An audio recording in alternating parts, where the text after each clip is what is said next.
कल हमने जीवाणु के बारे में अध्ययन किया था और उसमें ये बताया था कि जीवाणु कैसे होते हैं, उसमें कौन कौन से लक्षण पाए जाते हैं और उसकी संरचना कैसी होती है और वो कौन कौन से वातावरणों में पाए जाते हैं या निवास करते हैं। हम आगे आज देखेंगे जीवाणुओं में प्रजनन या जीवाणुओं में प्रजनन किस प्रकार होता है। सभी जीव अपनी संख्या को बढ़ाने के लिए प्रजनन की क्रिया करते हैं और अपनी संतति को बनाए रखते हैं। जीवाणुओं में भी प्रजनन की क्रिया होती है, जैसे जीवाणु अपनी संख्या को बढ़ाते हैं और जीवाणुओं में प्रजनन 3 प्रकार का होता है। पहला है वर्धी प्रजनन,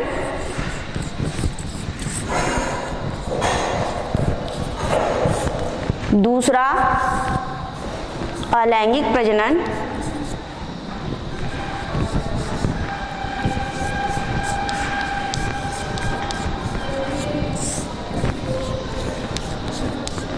और तीसरा लैंगिक प्रजनन।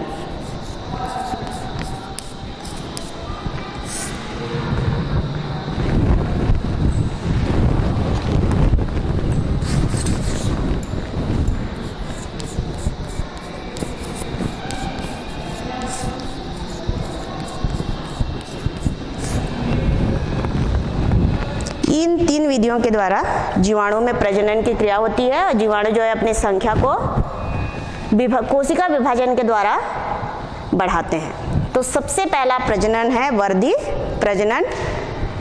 वर्धी प्रजनन होता है कायिक कोशिकाओं में, अर्थात इसमें किसी भी प्रकार का युग्मक नहीं बनता, बल्कि जीवाणु कोशिका के कायिक भाग या वे भाग जो कि जनन कोशिका क्रिया में भाग नहीं लेते, उनके द्वारा नए संततियों का निर्माण होता है। और ये जो है 2 प्रकार से होता है, ये 2 विधियों के द्वारा होता है। पहला है मुकुलन के द्वारा और दूसरा द्विविखंडन के द्वारा।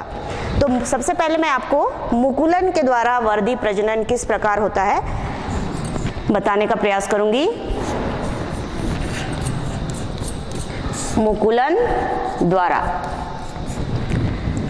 द्वारा वर्धी प्रजनन में सबसे पहले जीवाणु कोशिका की सतह पे एक उभार बनता है और ये उभार कहलाता है मुकुल या बड।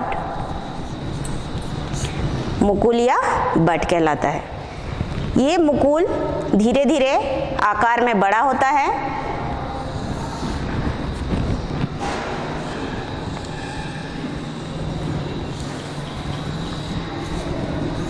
और बड़ा होकर अपने मातृ कोशिका से अलग हो जाता है।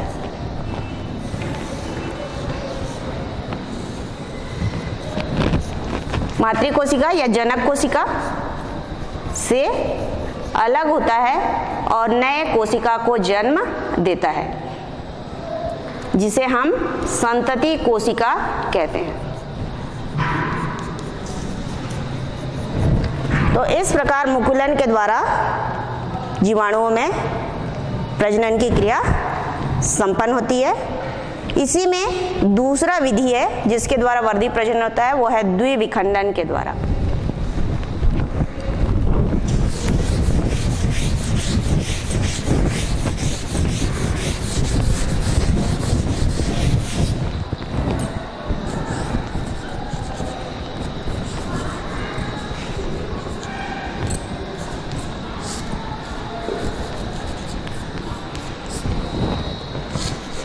द्विविखंडन अर्थात जीवाणु कोशिका कितने भागों में बढ़ जाएगा? 2 भाग में बढ़ जाएगा और दोनों जो भाग हैं वे नए संतति कोशिकाओं के रूप में नए जीवाणु कोशिका को जन्म देते हैं। इसमें सबसे पहले जीवाणु कोशिका जो है आकार में बड़ा होता है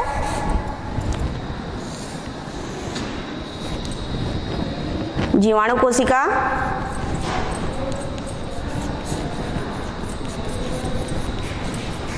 तो द्विविखंडन होने से पहले सबसे पहले जीवाणु कोशिका जो है आकार में बड़ा होता है। आकार बड़े होने के पश्चात इसका जो केंद्रक है, केंद्रक द्विगुणित होता है, अर्थात जो डीएनए रहता है उसकी संख्या दुगुनी हो जाती है। दुगुनी होने के पश्चात जैसे ही आनुवंशिक पदार्थ या केंद्रकीय पदार्थ का द्विगुणन होता है, वैसे ही जीवाणु कोशिका के बीचों बीच एक संकीर्णन बनना प्रारंभ होता है। और ये संकीर्णन जो है धीरे धीरे केंद्रक या डीएनए और यह संकीर्णन धीरे धीरे बढ़ते हुए अंदर की ओर जाता है और जीवाणु कोशिका को दो भागों में बांट देता है। इसके पहले ये जो केंद्रक है डीएनए के द्विगुणन के पश्चात वो भी दो भागों में बढ़ जाता है।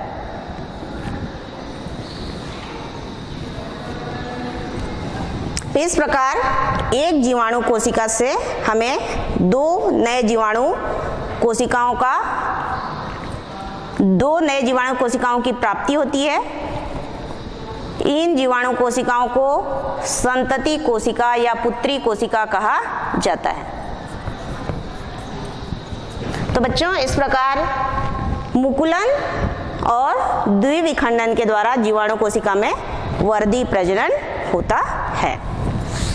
अब अगला है अलैंगिक प्रजनन।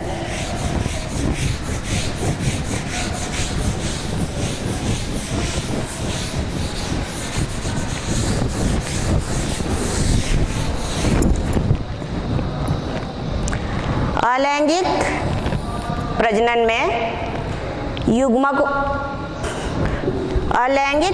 में युग्मकों का निर्माण होता है या गैमेट्स बनते हैं। युग्मक या गैमेट।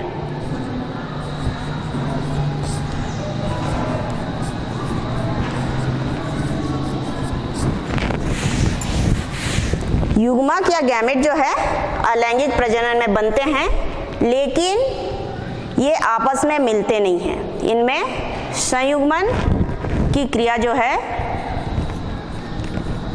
नहीं होती, अर्थात दोनों गैमेट्स आपस में नहीं मिलते, अर्थात बिना निषेचन के ही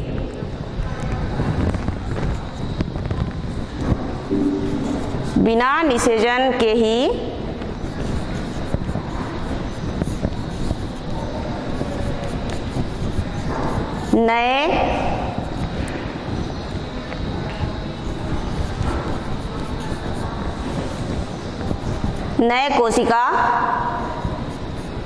का निर्माण होता है। और ये नई कोशिका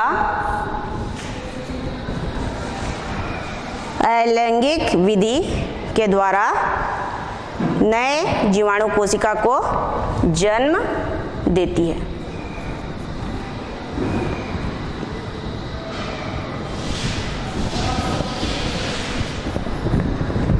तो अलैंगिक जनन में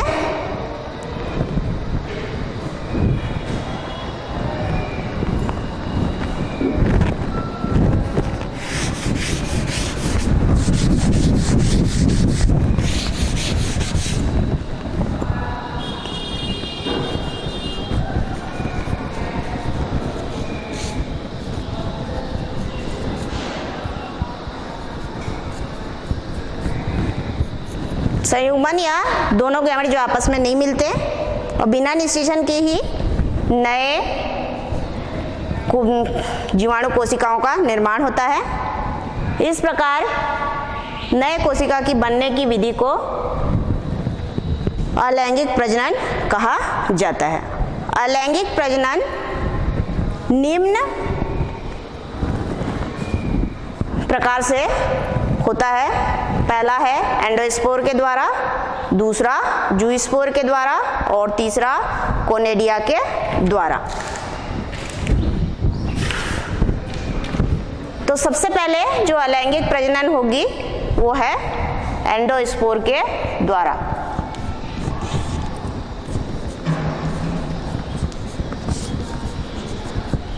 एंडोस्पोर के द्वारा अलैंगिक प्रजनन प्रतिकूल परिस्थितियों में ग्राम पॉजिटिव जीवाणु तथा रोग उत्पन्न करने वाले जीवाणुओं में होता है। इसमें कोशिका की संख्या नहीं बढ़ती, बल्कि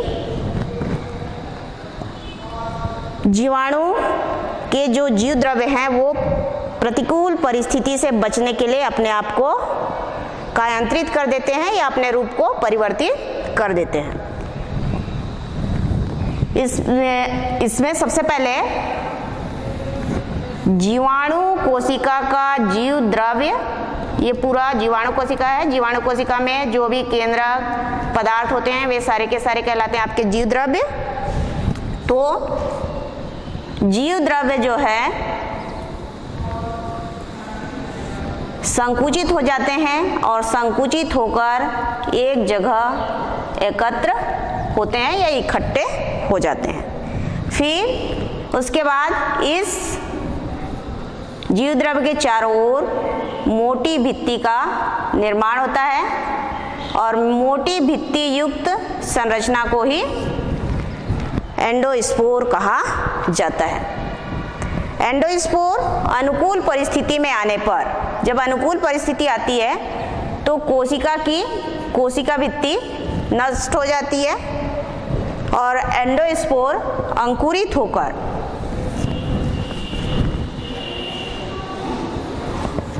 जन्म नलिका के माध्यम से एंडोस्पोर अंकुरित होता है और नए जीवाणु कोशिकाओं को जन्म देता है। तो इस प्रकार एंडोस्पोर के द्वारा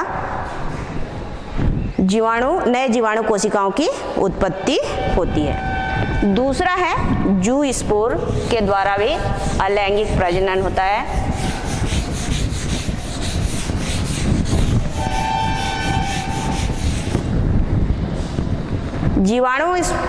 जो चल जीवाणु होते हैं या जिन जीवाणुओं में गति करने के लिए फ्लैजेला पाया जाता है, इस प्रकार के जीवाणु जिसको कि हम चल जीवाणु कहते हैं, उनमें जूस्पोर का निर्माण होता है। जीवाणु कोशिका के अंदर छोटे छोटे जूस्पोर बनते हैं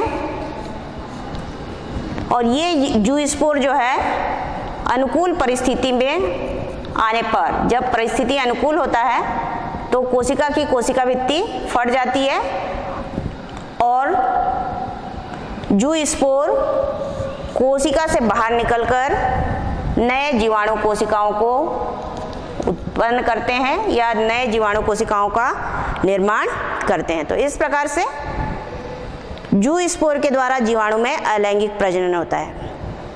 तीसरी जो विधि है वो है कोनिडिया के द्वारा।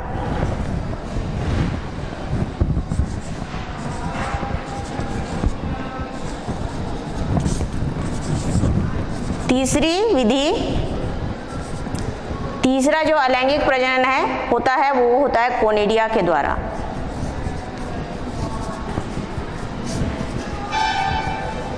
कोनिडिया द्वारा प्रजनन या अलैंगिक प्रजनन तंतुवत जीवाणुओं में होता है। जिन जीवाणुओं की संरचना धागे के समान होती है या तंतु के समान होती है, उन जीवाणुओं में अलैंगिक प्रजनन कोनिडिया के द्वारा होता है। तंतुवत जीवाणुओं में एक विशेष प्रकार की संरचना बनती है, उस संरचना को कहा जाता है कोनिडियोफोर।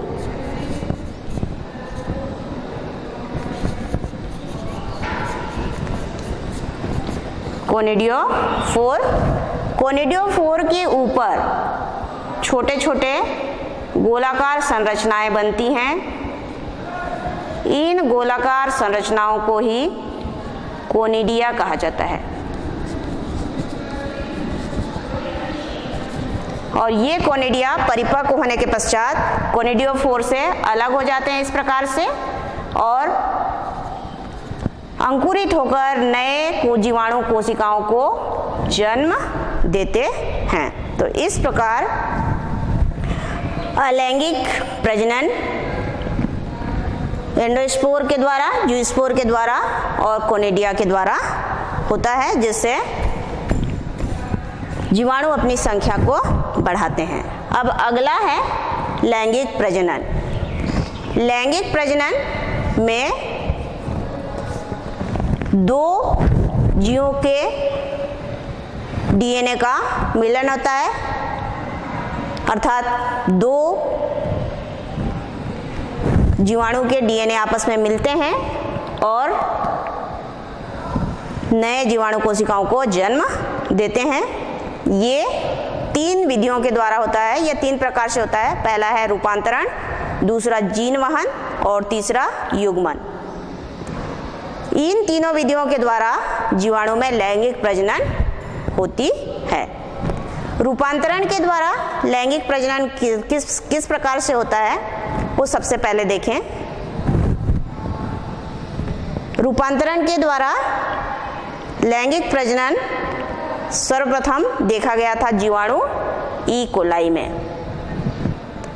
और ई कोलाई नामक जीवाणु में लैंगिक प्रजनन की खोज करने वाले वैज्ञानिक थे ग्रिप, एवरी एवं उनके साथी। उन्होंने एक कैप्सूल युक्त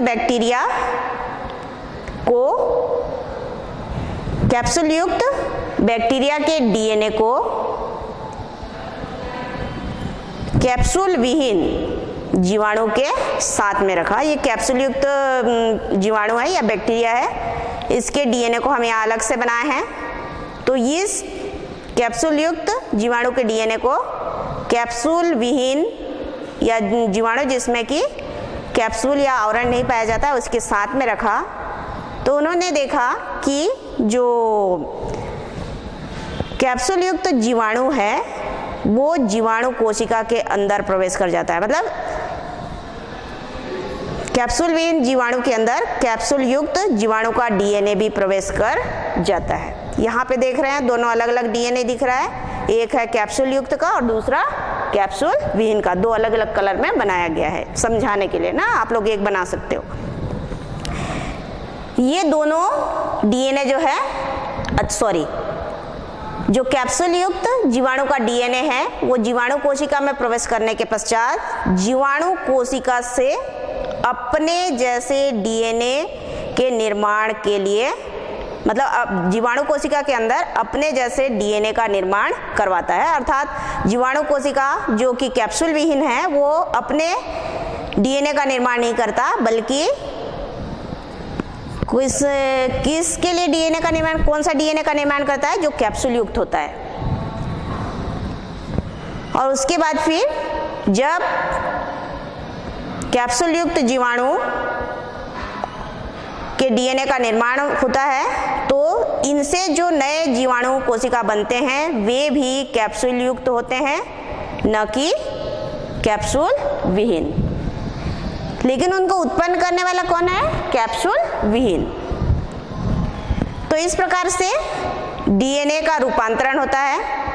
रूपांतरण कैसे हुआ, जो कैप्सूल विहीन था उसका डीएनए किस में रूपांतरित हो गया है, कैप्सूल युक्त में, और उस कैप्सूल युक्त जीवाणु के डीएनए ही आगे की कोशिकाओं में पाए जाते हैं। दूसरी जो विधि है लैंगिक प्रजनन की वह है जीन वहन की।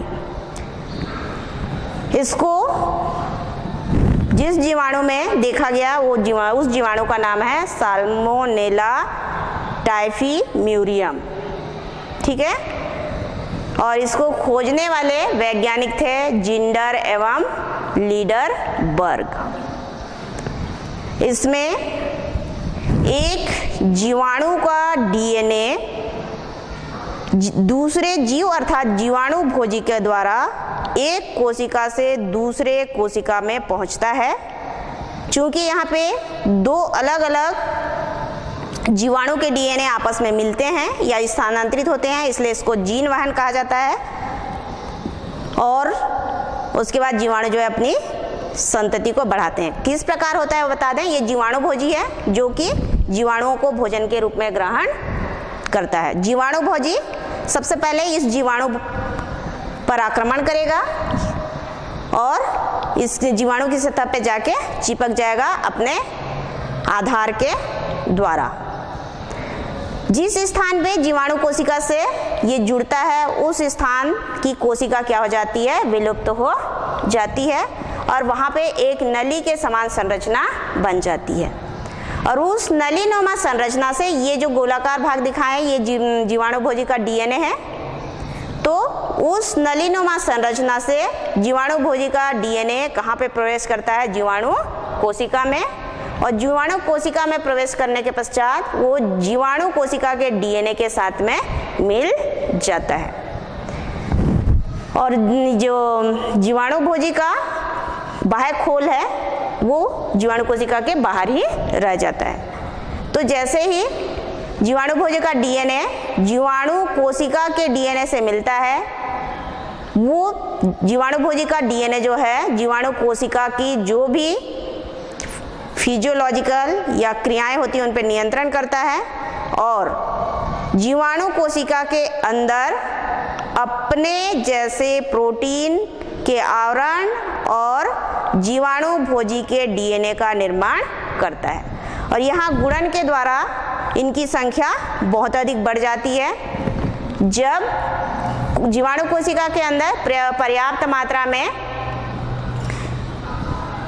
जीवाणु भोजी बन जाते हैं तो इसकी कोशिका भित्ति क्या हो जाती है, फट जाती है।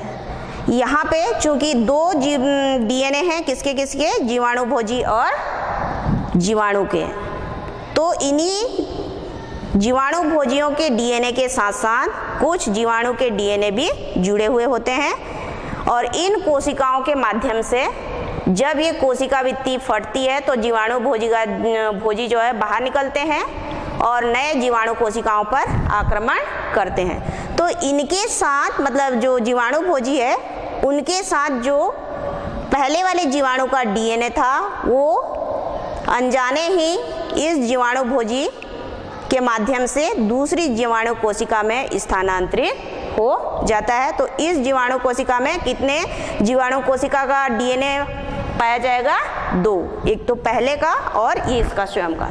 इस प्रकार यहाँ पे दो डीएनए आपस में मिलते हैं तो ये इसको भी एक प्रकार का जीन लैंगिक जनन कहा जाता है। और जीन जीवाणु भोजी के माध्यम से एक जीवाणु कोशिका से दूसरे जीवाणु कोशिका में स्थानांतरित होता है। तीसरी जो विधि है लैंगिक प्रजनन की वो है युग्मन या कॉन्जुगेशन। इसे खोजने वाले वैज्ञानिक हैं लीडरबर्ग और टेटम।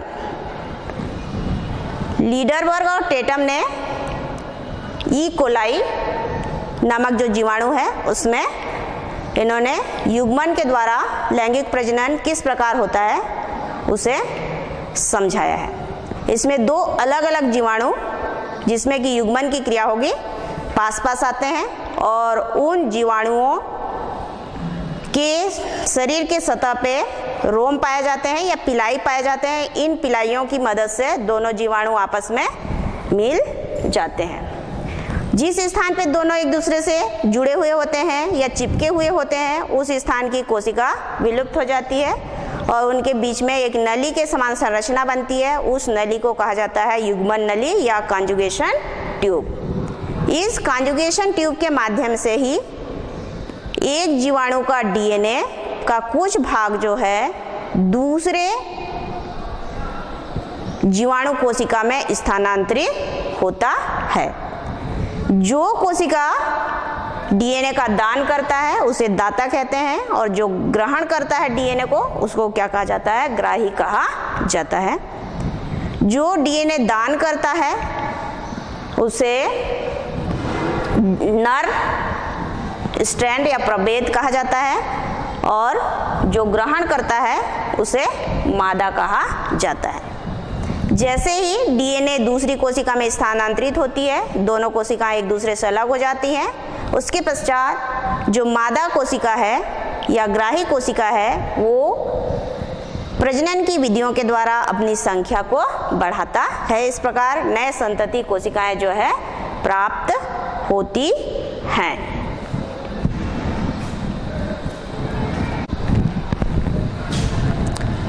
तो बच्चों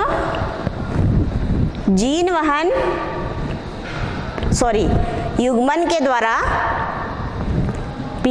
जीवाणुओं में लैंगिक प्रजनन की क्रिया होती है, क्योंकि उसमें भी दो अलग अलग जीवाणुओं के डीएनए आपस में मिलते हैं। अब हम आगे देखेंगे साइनोबैक्टीरिया।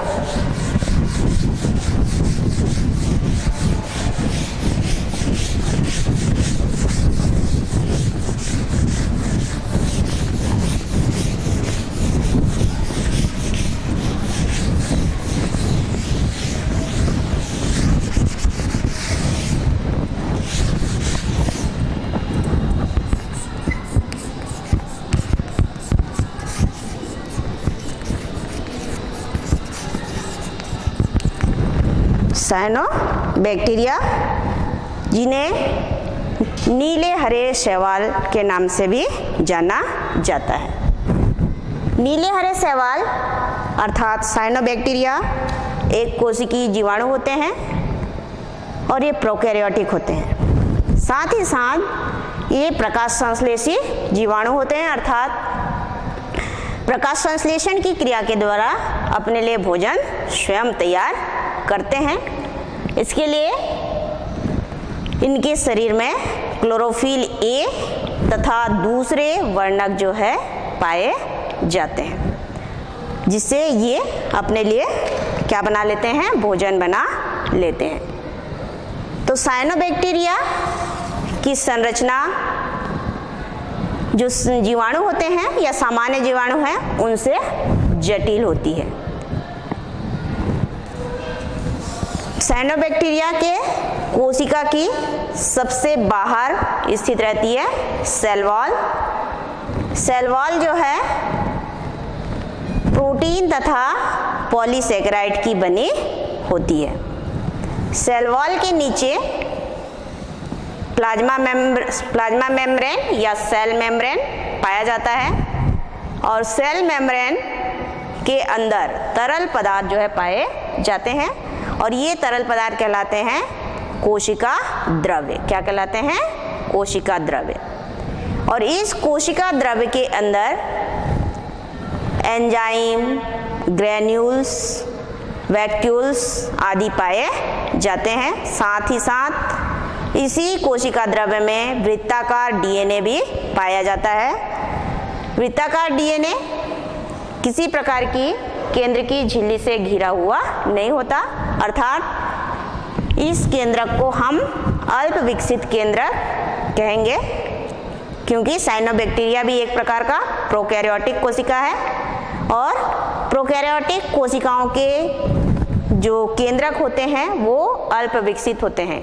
अल्प विकसित क्यों होते हैं? क्योंकि आनुवंशिक पदार्थ के रूप में उसमें डीएनए, आरएनए तो पाया जाता है, लेकिन उसके चारों ओर कोई भी आवरण या झिल्ली नहीं पाई जाती, तो यह आनुवंशिक पदार्थ कोशिका द्रव्य में स्थित होता है। जो साइनोबैक्टीरिया है वहाँ पे प्रकाश संश्लेषण करने के लिए पट्टिकाएं पाई जाती हैं और इन पट्टिकाओं में ही सौर ऊर्जा को ग्रहण करके उसे रासायनिक ऊर्जा में परिवर्तन करने की क्षमता होती है। इन पट्टिकाओं को क्या कहा जाता है? थाइलेकॉइड कहा जाता है और इन्हीं थाइलेकॉइड्स में क्लोरोफिल ए के कण जो है मौजूद होते हैं, जो प्रकाश ऊर्जा को रासायनिक ऊर्जा में बदलते हैं। संपूर्ण साइनोबैक्टीरिया के कोशिका के बाहर जेलेटिन का कवर पाया जाता है, जिससे साइनोबैक्टीरिया प्रतिकूल परिस्थिति में अपने आप को बचा के रखते हैं। साइनोबैक्टीरिया विभिन्न आकारों के होते हैं और इनमें विशेष प्रकार की संरचनाएं पाई जाती हैं। उन्हीं संरचनाओं में से एक संरचना है हेटेरोसिस्ट। हेटेरोसिस्ट अधिकांश साइनोबैक्टीरिया में पाए जाते हैं। ये मोटी भित्ति वाले संरचनाएं होती हैं और इनमें दोनों सिरों पर, मतलब ऊपर और नीचे, जो हेटेरोसिस्ट वाला एरिया है उसके ऊपर तथा नीचे ध्रुवीय गांठ जो है पाई जाती है। साइनोबैक्टीरिया में प्रजनन की क्रिया केवल वर्धी और अलैंगिक प्रजनन के द्वारा होता है।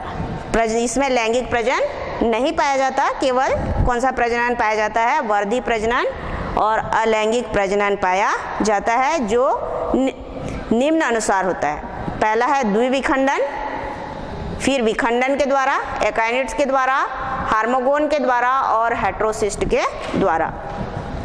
तो द्विविखंडन में जो साइनोबैक्टीरिया है ये कितने भागों में बटेगा? 2 भाग में। इसलिए चूंकि दो भागों में बढ़ता है और 2 नई संतति कोशिकाओं का निर्माण होता है, इसलिए इसको क्या बोलते हैं? द्विविखंडन। दूसरे जो तंतुवत साइनोबैक्टीरिया होते हैं वे यदि टुकड़ों में बटकर, मतलब जितने टुकड़े में बटेंगे, टुकड़े टुकड़े होंगे और प्रत्येक टुकड़ा ये मतलब जितने भी टुकड़े होते हैं वे सारे टुकड़े अलग अलग होकर नए साइनोबैक्टीरिया को जन्म देते हैं, तो उसे कहा जाता है विखंडन। कौन सी विधि? विखंडन। द्विविखंडन में कोशिका केवल कितने भागों में बटेगी? 2 भाग में। लेकिन जो विखंडन विधि है उसमें कई भागों में बटता है और प्रत्येक खंड या टुकड़ा या भाग नए जीवाणु कोशिकाओं को जन्म, साइनोबैक्टीरिया की कोशिकाओं को जन्म देता है। एकाइनिड्स के द्वारा भी इसमें अलैंगिक प्रजनन होता है। तो प्रतिकूल परिस्थिति कब बोलते हैं? जब जीवाणु को भोजन, पानी आदि पर्याप्त मात्रा में नहीं मिलता, उस समय साइनोबैक्टीरिया की जो कोशिकाएं हैं उनमें से कुछ कोशिकाएं आकार में बड़ी हो जाती हैं। ठीक है, बड़ी होने के पश्चात उसके अंदर जो भी जीव द्रव्य रहते हैं वो एक जगह एकत्र हो जाते हैं और एकत्रित होकर अनुकूल परिस्थिति आते तक वो उसी में सुरक्षित रहते हैं। जब अनुकूल परिस्थिति आता है तो ये जो बाहर की मोटी भित्ति है वो क्या हो जाती है? गायब हो जाती है या विलुप्त हो जाएगी या घुल जाएगी, जिससे यहाँ जो मोटी भित्ति युक्त एकाइनिड्स है उसकी कोशिकाएं अंकुरित होकर नए कोशिकाओं को जन्म देते हैं। हार्मोगोन के द्वारा होता है इस अगला जो विधि है हार्मोगोन विधि है। हार्मोगोन जैसे विखंडन बताई थी कि विखंडन में प्रत्येक खंड नए कोशिकाओं को जन्म देता है, वैसे ही साइनोबैक्टीरिया के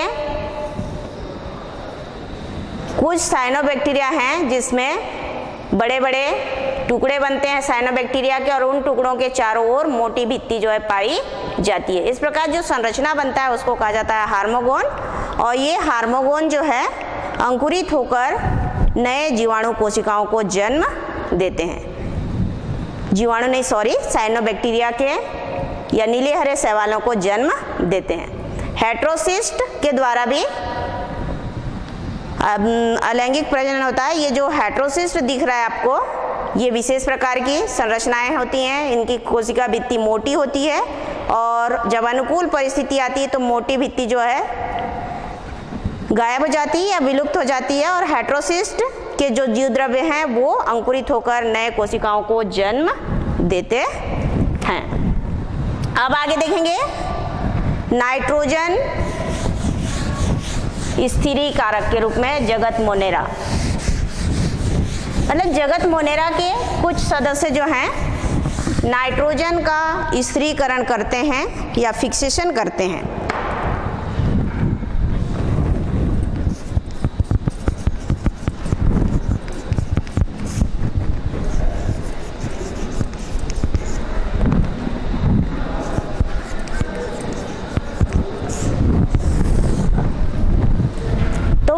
वायुमंडल में जो नाइट्रोजन होता है या पाया जाता है उसे हम बोलते हैं स्वतंत्र नाइट्रोजन। स्वतंत्र नाइट्रोजन का उपयोग कोई भी न तो जंतु न पौधे, कोई भी नहीं करते। इसलिए उसको पहले नाइट्रोजन के यौगिक अर्थात अमोनिया, नाइट्राइट और नाइट्रेट में परिवर्तित करना पड़ता है। इसके लिए जीवाणु जो है, मतलब विभिन्न प्रकार के जीवाणु हैं जो इनको नाइट्रोजन को नाइट्रेट या नाइट्रोजन के यौगिकों में परिवर्तित करते हैं। तो उन जीवाणुओं को जो नाइट्रोजन को नाइट्रोजन के यौगिकों में परिवर्तित करते हैं उन्हें क्या कहा जाता है? नाइट्रोजन स्थिरीकारक। नाइट्रोजन स्थिरीकारक के रूप में कुछ जीवाणु भूमि में मौजूद होते हैं, जैसे कि नाइट्रोसोमोनास आदि, और इन नाइट्रोजन के यौगिकों को पौधे जो है घोल के रूप में, सॉरी घोल के नहीं, नाइट्रोजन को किस रूप में ग्रहण करते हैं भूमि से? नाइट्रेट के रूप में। और नाइट्रेट के रूप में नाइट्रोजन पौधों के शरीर में जाता है और पौधों के शरीर में प्रोटीन, एमिनो अम्ल,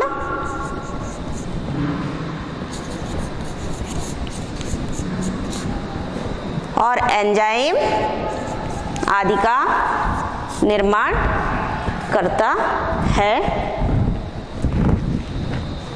जो जीवों के लिए कैसे होते हैं? आवश्यक होते हैं। अब अगला है जगत मोनेरा रोग उत्पादक के रूप में। जगत मोनेरा के कई सदस्य विभिन्न प्रकार के रोग उत्पन्न करते हैं, जंतु और पौधे दोनों में। जंतुओं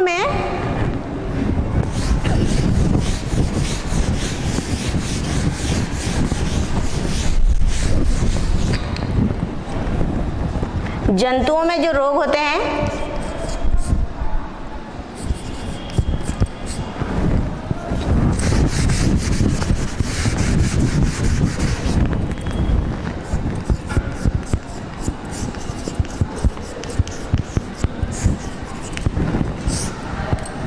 जंतुओं में कौन कौन से रोग उत्पन्न होते हैं? उनमें पहला है टीबी, दूसरा है निमोनिया,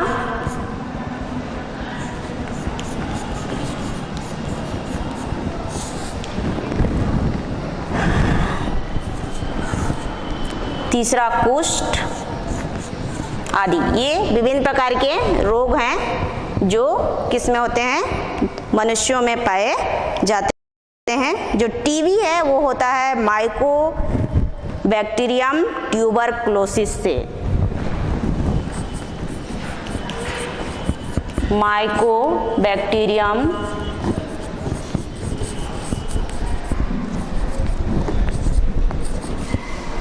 ट्यूबरकुलोसिस से।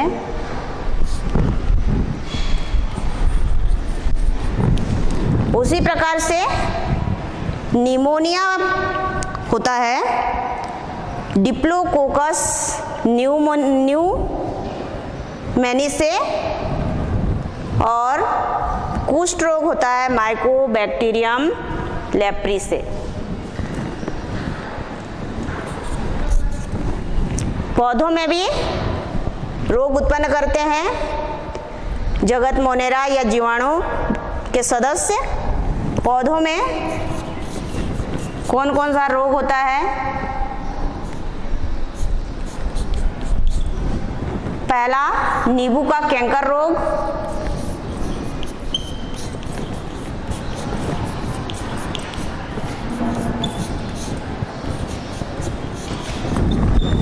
ये होता है ज़ैंथोमोनास सिट्री के द्वारा।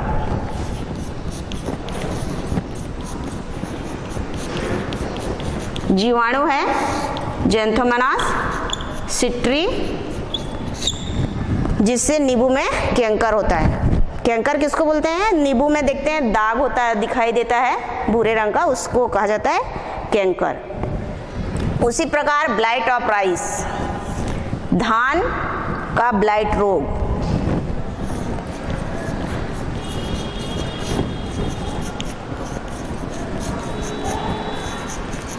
ये होता है ज़ैंथोमोनास ओराइजी के द्वारा।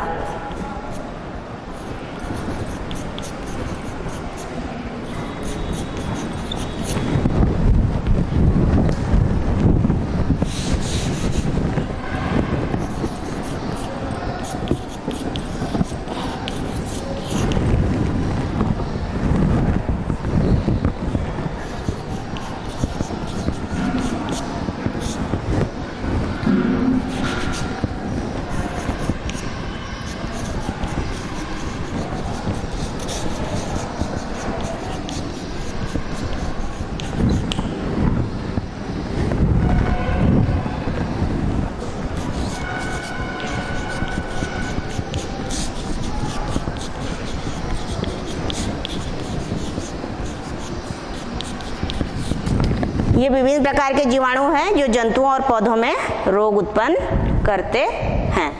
अब हम देखेंगे जीवाणुओं का हमारे आर्थिक जीवन में या हमारे लिए जीवाणु किस प्रकार उपयोगी होते हैं।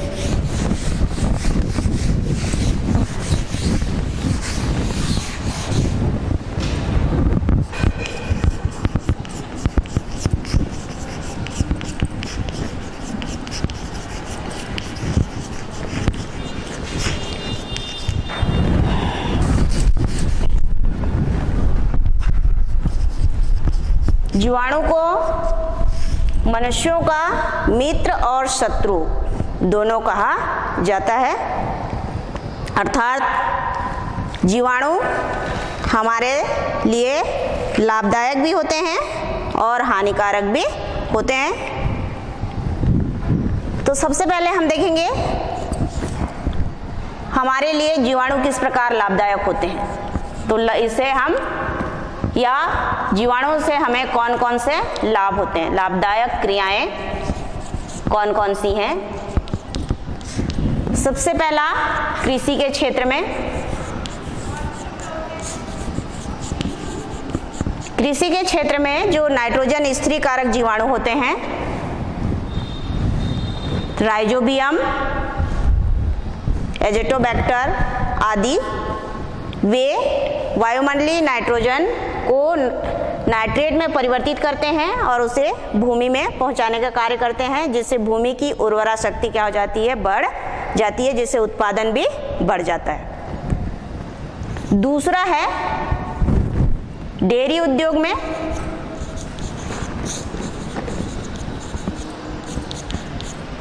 डेयरी उद्योग में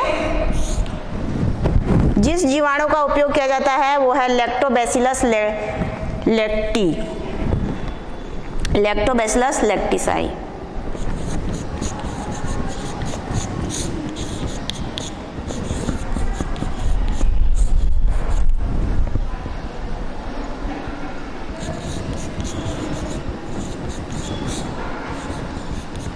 ये लैक्टोबैसिलस लैक्टिसाई जो है दूध में उपस्थित शर्करा, जिसको बोलते हैं लैक्टोज शर्करा, उस लैक्टोज शर्करा को लैक्टिक अम्ल में बदलता है। दूध में जो शर्करा होती है उसको कहा जाता है लैक्टोज शर्करा, उसको वो लैक्टिक अम्ल में बदलता है। और इन्हीं जीवाणुओं के द्वारा दही, पनीर, मक्खन आदि का निर्माण होता है। तीसरा है सिरका उद्योग में या एसिटिक एसिड बनाने में। सिरका का मतलब होता है एसिटिक एसिड।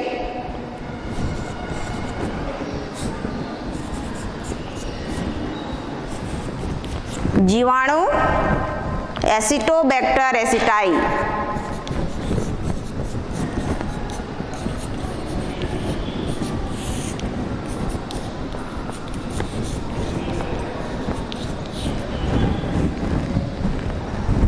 ये जो है शर्करा को एसिटिक अम्ल में बदलता है। शर्करा को किस में बदलता है, एसिटिक अम्ल में।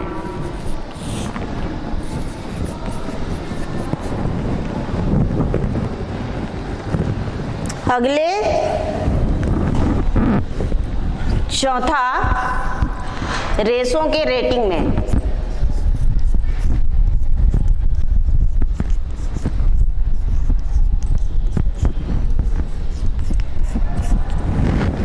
कुछ पौधे ऐसे होते हैं जिनके तनों से हम क्या प्राप्त करते हैं, रेशा प्राप्त करते हैं। इसके लिए पौधों को हम कहाँ पे डाल देते हैं, पानी में डालते हैं, जिससे वो सड़ता है।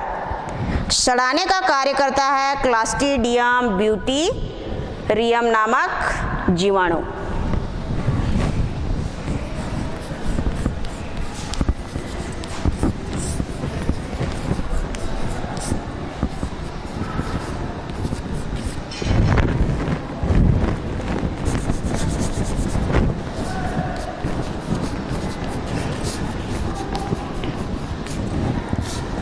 ये जीवाणु है जो तना से रेशा प्रदान करने में मदद करता है।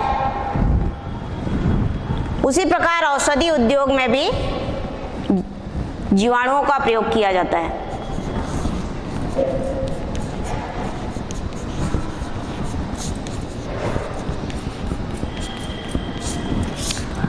जीवाणुओं से अनेक प्रकार के प्रतिजैविक या एंटीबायोटिक्स का निर्माण होता है और इन एंटीबायोटिक्स के द्वारा सूक्ष्म जीवों से जो रोग उत्पन्न होता है उन्हीं के इलाज में इसका उपयोग किया जाता है।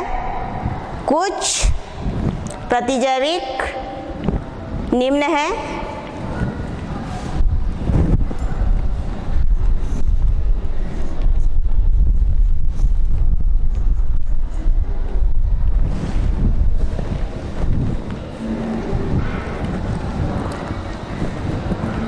नियोमाइसिन जो स्ट्रेप्टोमाइसिस फोडी से और टेरामाइसिन स्ट्रेप्टोमाइसिस रेमोसस से जो है बनता है।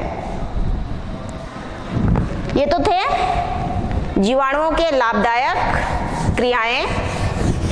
अब जीवाणुओं से मनुष्यों को या मानव को कुछ नुकसान भी होता है और उन क्रियाओं को हम हानिकारक क्रियाओं के अंतर्गत देखेंगे।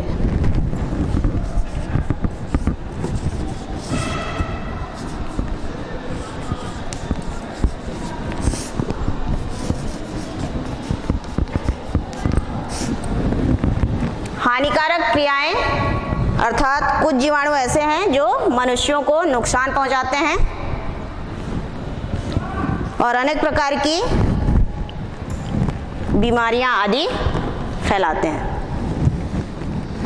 उसमें पहला भोजन को विषाक्त करना, मतलब जिस भोजन जहरीला हो जाता है जिससे मनुष्यों की मृत्यु हो सकती है। ये होता है क्लास्ट्रीडियम बाटुलिनम के नामक जीवाणु के द्वारा। उसी प्रकार से दूसरा है भूमिगत पाइपों का सड़ना।